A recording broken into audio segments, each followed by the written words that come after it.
One for the District 5 seat on the Augusta Commission. Qualifying for the March election started today. The winner set to fill the unexpired term of Andrew Jefferson. Mr. Jefferson died in November.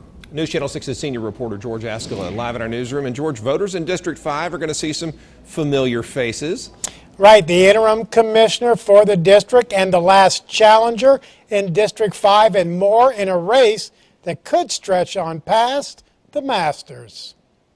He's already voted as an Augusta commissioner, but he has never qualified as a commission candidate. But Johnny Few is now one of those seeking the District 5 seat. We've been working ever since they appointed me to the chair. I have been working. The special election became necessary after the death of Commissioner Andrew Jefferson back in November. He still had more than 2 years left on his term. Elections Director Lynn Bailey says every vote counts in special elections because most voters do not take part. Turnout in special elections like this are typically pretty low. For this election, we're thinking 10 to 15%. Some would be on par with what we've seen in other elections like this. Kelby Walker also qualified. He knows about the District 5 race.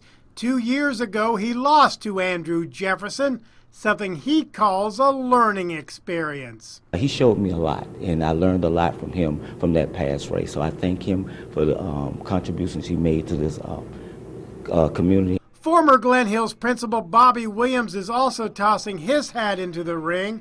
Elections Director Bailey says with the number of candidates interested in the seat, that could lead to a runoff.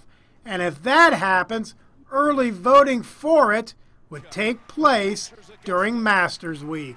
For elections like this, we provide 1 week of advance voting and 1 week of voting by mail. It just so happens because of the calendar this year that all that will occur during Masters Week. So, you know, it's bound to have some type of an impact on it, but, you know, who knows to what extent.